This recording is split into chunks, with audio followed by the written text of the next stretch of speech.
Welcome to Everything Life Coaching. I'm John Kim. And I'm Noelle Cordeaux. We are the founders of Lumia. And we're super passionate about all things coaching, and we want to share what we've learned from over a decade of coaching and training thousands of life coaches. Let's dive into the science and magic of coaching. On today's episode, we're talking about coaching certifications. This is a question we get all the time. Noelle.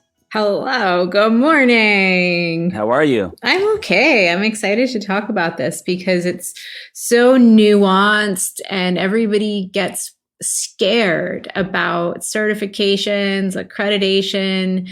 Who am I? What does it mean? Yeah. And, certifications in general, I think, are kind of a new thing. There's been an explosion of certifications across the board in health and wellness, I think, in the last decade, probably. Yes. Yeah. And I think that points to two things. Number one, the field is really emerging in so many different ways, and wellness is really beginning to be taken seriously as a professional discipline. And then secondarily, it points to the needs that humans have for outside validation. Yeah, I just love that today, certifications, like you can get something a la carte, you don't have to go to, get your master's or go get your, a degree. Instead, you could get an assortment of certifications and design a career that works for you. Yeah, absolutely. Yeah. And certifications are, a dime a dozen. I could become certified to marry someone today if I wanted to, become a minister online. So, when we're talking about certifications, I want to do so with the caveat that it's just a piece of paper. So what exactly is a coaching certification, and how does it fit into your practice as a coach? Yes. So again, certifications are super broad, but in a nutshell, as far as coaching goes, what a coaching certification does is teaches you some sort of theory, intervention, technique, or framework that you actually use in session with a client. And then that client can be an individual, a group, or an organization. So some certifications are really long. They can last over a year, and they're very comprehensive, where you learn lots and lots and lots of theory, technique, interventions, frameworks to build your practice. Some certifications are very brief. They could be a day-long workshop or, a couple hours online, and you pick up a certification in something that you learned that you didn't know before. Yeah, so I have an L1 CrossFit certification, and that was just a weekend. I went Friday, came back Monday with the cert. Yes. Ours is very different. Ours is very different. Ours is a long certification process, but we wanted to make it a one-stop shop where people could learn enough to really get them going with efficacy and confidence in the field. So, I'm really glad you brought up the CrossFit certification, because lots of fields have certifications: CrossFit, scuba diving, yoga. So, and let's talk a little bit about the fitness world. How do certifications function, and what do you know about it? Well, I never used it because I never wanted to be a fitness coach, but I wanted to see what it was to get certified. I wanted to be a better athlete, so I thought that would help me. And that's an interesting point. Not everyone who gets a certification wants to use it. Sometimes getting a certification is a ticket into developing skills or doing more in that world, or just exploring. Yes. And that is the most important point. When you're looking at certification of any kind, it's really all about the value of the learning to you for whatever you're going for. Yeah, and what a great reminder, because I think today, especially where there are so many certifications in all different fields, the value is what it means to you, not what society says. I mean, just because Joe down the street got his CrossFit certification and he's coaching doesn't mean that's valuable to me. Exactly.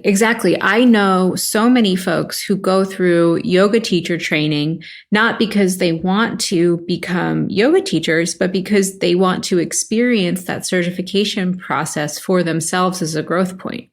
Right. Yeah. That's and that's I love that because it doesn't mean it's a waste. At the end of the day, you're bettering yourself and you're learning, tools and stuff that you're going to apply to your life. And you could return to it at any time if you wanted to pick it up and do something with it. So, let's keep going. So, in different fields that are similar to coaching, like social work and therapy, you can become certified in very specific techniques that overlay your credentials. So if you're a social worker or a therapist, you might choose to go on and become trauma certified.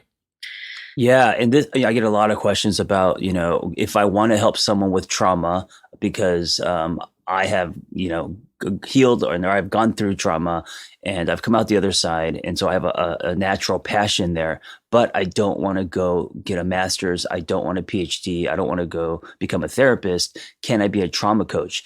And this is something I get all the time. And there's a lot of gray here, but I think you can be a trauma coach by, like you just said, learning about tools and how to guide people, how to create a program, because you're not necessarily treating someone for trauma, but if you're certified in trauma, you can help them on their trauma journey.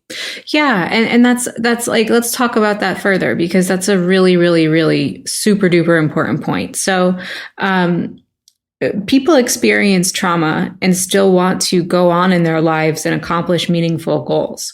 If you're becoming a trauma-informed or trauma-certified coach, it means that you're going through specific training so that you're equipped to handle working with somebody who's experienced significant trauma and still has goals and wants to move on with their life. So in other words, the point of the coaching engagement isn't the trauma itself.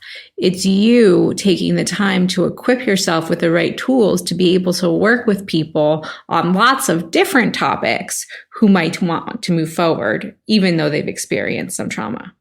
Right. And if you want to help someone with the trauma itself, then it's clinical, correct? Then it's clinical. That's right. when it's ethically responsible to go back into the clinical realm. And guys, it's not about like, oh, I need to shell out all this money for a master's degree. These are people's heads and lives, and it's really important to get the deep levels of education. Yeah, absolutely. And I'm glad we're saying this because there's a lot of therapists who don't understand that we're not saying that as a coach, as a trauma coach, you are now a therapist. That's not what we're saying. Not at all. Right. As a trauma coach, you've taken on an additional layer of education so that you feel comfortable, confident, and ethical working with folks who have experienced trauma.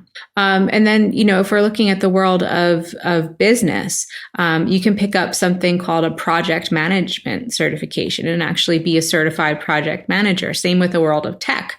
You can be a product manager and you get certified at places like, General Assembly or going, in-house to different schools. So these are all independent, outside educational institutions that provide certifications, whether you want to learn how to scuba dive or yoga or become trauma certified or do CrossFit. This is the world of certification. Do you think that this is going to grow? Do you think that certifications, like getting certified in something and having, your box of crayons is going to be the new way to, is that going to be kind of the new degree? Or is that going to be a different way of being educated and building careers? It's really interesting. I think that over the next 20 years, we're going to see so much growth and change in the way that education functions. Oh, yeah. It's happening now. So let's just really peel this back. So right now in the United States, we have our higher education system. And since you and I were little, the idea was go to college, get your degree, and that will ensure that you have a basic threshold in life from which to function, which will elevate you. And, at college, used to be reserved for certain socioeconomic groups. There were certain socioeconomic groups that just never had access to college. And so it was one way of actually stratifying society and making sure that people with money kept the good jobs. And then the system kind of really got cracked open. Everybody started going to college, and then the student debt crisis came on. So now we're seeing things like siloed industries like business and tech and even coaching come up with standalone educational programs that are very wonderful and comprehensive. But do you know what none of us teach? Cross-cultural disciplines, philosophy, ethics. So, I have a lot of questions about, what happens when individuals are so siloed and they don't have expansive, comprehensive education that is very valuable for developing a lens that lets you, ask questions rather than just become a melling, falling off the cliff one after the next. So, who knows? It's a really, really complex issue, I think, globally, as people are getting really sick of ending up with all of this student loan debt and saying, well, what the heck did it get me? Yeah, it's, and I have that too. I'm a byproduct of student loan debt and all of that. And I think the combination of that and then accessibility, like how easy it is to now with the internet have access to programs and workshops and, education platforms. Oh yeah, 100%. It's interesting, but that's also one of the things that I'm really excited about right now. And especially with the world of coaching and especially with how it's developing, it stands to become a fantastic economic equalizer in that you don't need a college degree to become a coach. And you can become a coach and get some really, really fantastic interdisciplinary education through programs like ours and many others that will give you real world skills and credentials to go on and do this work. Yeah. And let me ask you this. What if one says, well, if I was to pursue a coaching certification, isn't that just all online and I'm not getting the experience of engaging with people in person? What would you say to that? I think it really depends on the program and the individual and your learning style. So, our program is online, but it's also live and interactive. So it's kind of the best of both worlds. And we do the in-person meetups and we do have regional chapters springing up. So, I don't think that it's any kind of education is a one-stop shop. Personally, I keep learning. I've been through 1 million coaching certifications because it's important to keep learning and honing my craft. And I was going to say there's a huge difference, just to answer my own question, that between watching a video, even like things on YouTube, learning that way, or attending a live class. And even though it's online, with, technology, it's not like we're using dial-up anymore. The live is very live. I mean, it's real. So it actually doesn't feel like a one-way street. It actually feels like you're in a classroom. Yes, it very much does. It very much does. So now let's break it down, like really tuning in specifically to the world of coaching and talk about what's out there, how certification works, and then how that works in professional life. So there are 3 areas to consider when you're thinking about certification, so on and so forth. So number 1 is certification. That is step 1. Certification is, again, what teaches you technique, theory, and framework and intervention to use in session with a client. There are 2 other components that come after certification, and they're credentialing and accreditation. So accreditation is the umbrella that professional organizations take a look at a program like ours and say, yes, you adhere to the general standards and ethics of the field. You're an accredited program. So that's an extra layer. So when people come through our certification program, they're not only getting the tools and techniques and interventions, but we've also been given this extra stamp of approval from an outside organization that looked at our curriculum. And then if somebody who goes through a certification program wants to go on for professional credentialing through, again, an outside organization that credentials and accredits coaches and programs, then that is a secondary process. Wow, layers of certification. Yes, layers. So let's talk about why this exists. So professional organizations exist in order to put forth and protect standards and ethics in a given field. And this is very, very, very different from what happens in session. So for example, if you are a psychologist and you're working under a given credential, through an outside organization, and you can fact check me on this one, John, because I don't quite know. So my understanding is that your licensure board doesn't care if you apply Jungian theory or system structural theory in session with your clients. They just care that you're adhering to the ethics and standards of the field. Right.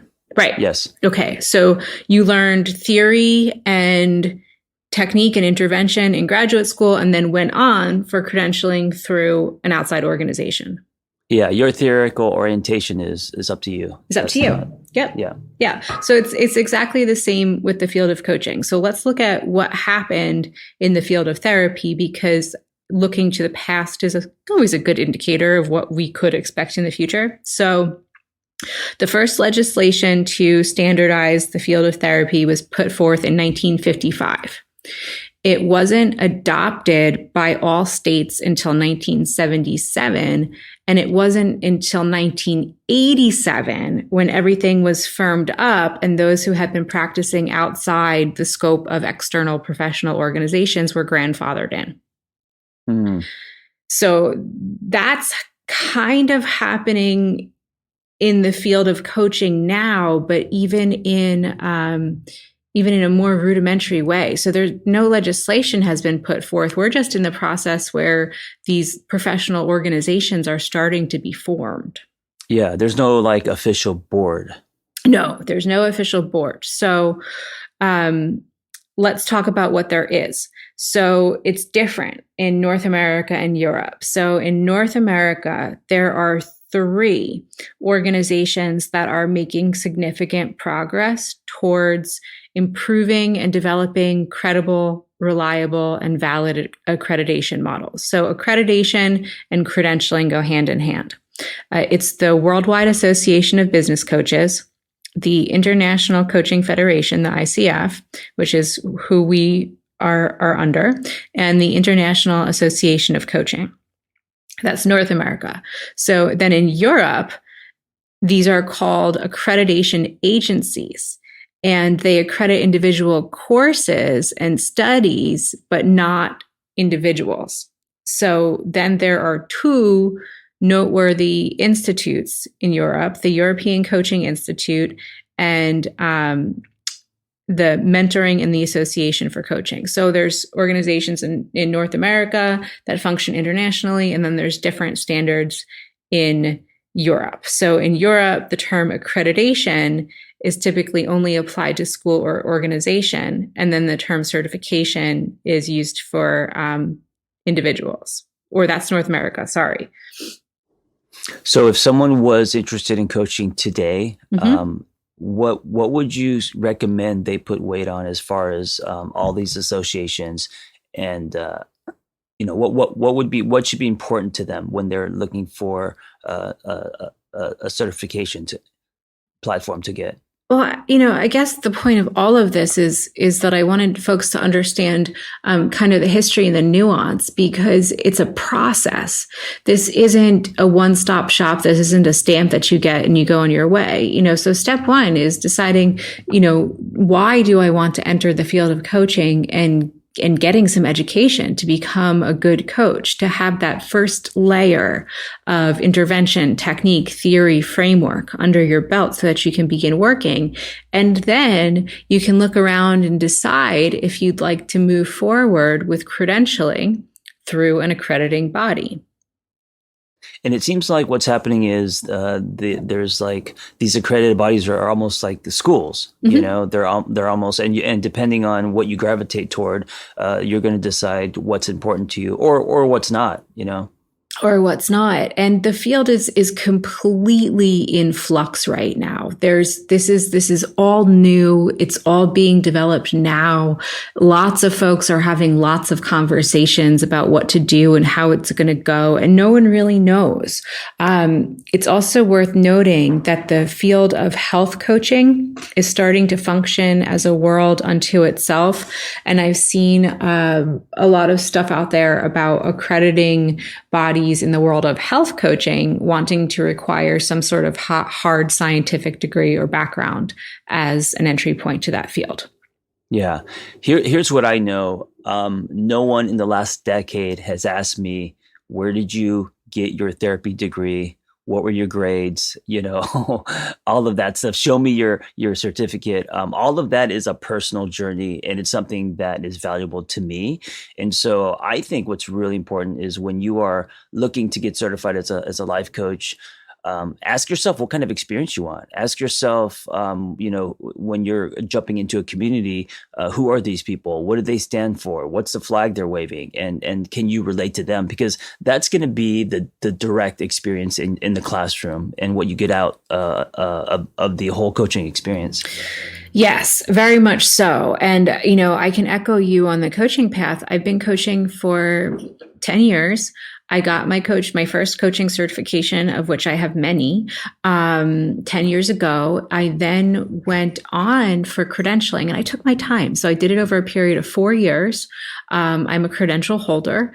And in my 10 years of coaching, I've never had a single client ask me where I was trained and if I hold a credential. Right. Exactly. Never. Right. Never. What your clients do is they take in you, they take in your confidence, they take in how you work, how you show up, of course, you know, but they're not going to probably ask for your credentials. I think I have a really good point here. So my clients do ask me how I work. And when I explain how I work, I really blend strength-based approaches in positive psychology with feminist theory and structural systems work. Like that's how I work as a coach. And so for me, being able to point to the interventions, techniques, theories, and frameworks that I use is really the most important thing. So yes. If I'm answering what's the most important thing, it's the theory and the frameworks. which you cannot get. Well, I mean, I guess you could Google and kind of try to learn on your own, but you really can't get a thorough education in that until you actually take an intensive or a training program. It's helpful to be taught because you can ask questions. Yes. Absolutely. One of the things that I kind of cringe at is I've been seeing a few people on the internet just kind of announcing that they are life coaches without any education. And it makes me cringe because I feel like they're setting themselves up for a poor experience. And it makes me sad because they're passionate about helping people, but they're not willing to actually, learn and practice the craft. And so it's going to be short-lived, you know? Yeah. And, I think one of the best ways to gain practice out there is by doing. And one of the reasons why the certification process is so important, actually taking the time to learn this stuff, is because the techniques support you as a coach. You don't have to rely on cult of personality. You don't have to have all the answers yourselves. And you're relying on evidence-based techniques. So if push ever came to shove, hey, I'm running people through these theories, techniques, and frameworks that are empirically based. And you can always stand on your work in that way. Having a large social media following doesn't qualify you as a coach. No, it doesn't qualify you as a coach. Yeah, but you know what? In today's world, there are people who, once they get traction on social media, they think because they now have an audience that they can coach.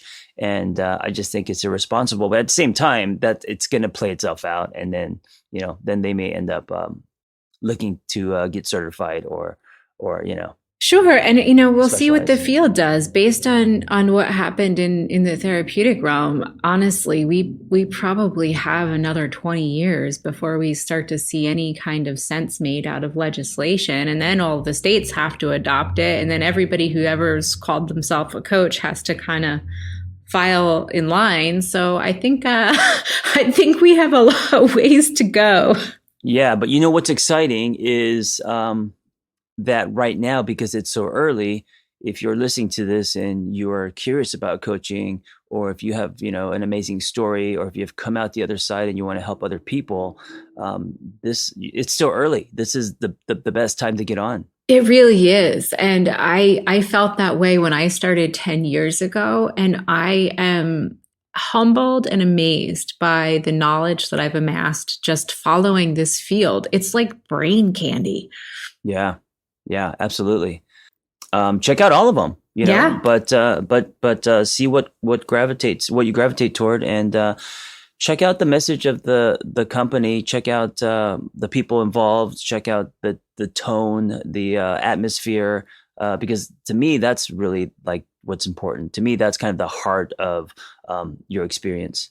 Yeah, and ask questions and see if you can get somebody on the phone to have a conversation, because, when you're thinking about this stuff, coaching is a conversation-based discipline. And that's where it begins, is with the intention and the conversation. Yes, don't just read the copy on the website. Actually talk to a real person. Thanks for listening to Everything Life Coaching. If you're feeling the draw to become a coach, head to lumiacoaching.com/everything. Explore a new career that brings fulfillment, gives you a true sense of purpose, and a bold community to do it with. Lumia is ready to equip you with the tools, training, and community you will need to reach your goals. If you're ready to build a unique coaching business on your own terms while making an impact on the world at large, Lumia is the next bold step in your coaching journey. That's lumiacoaching.com/everything. And hey, if you're waiting for a sign, this is it.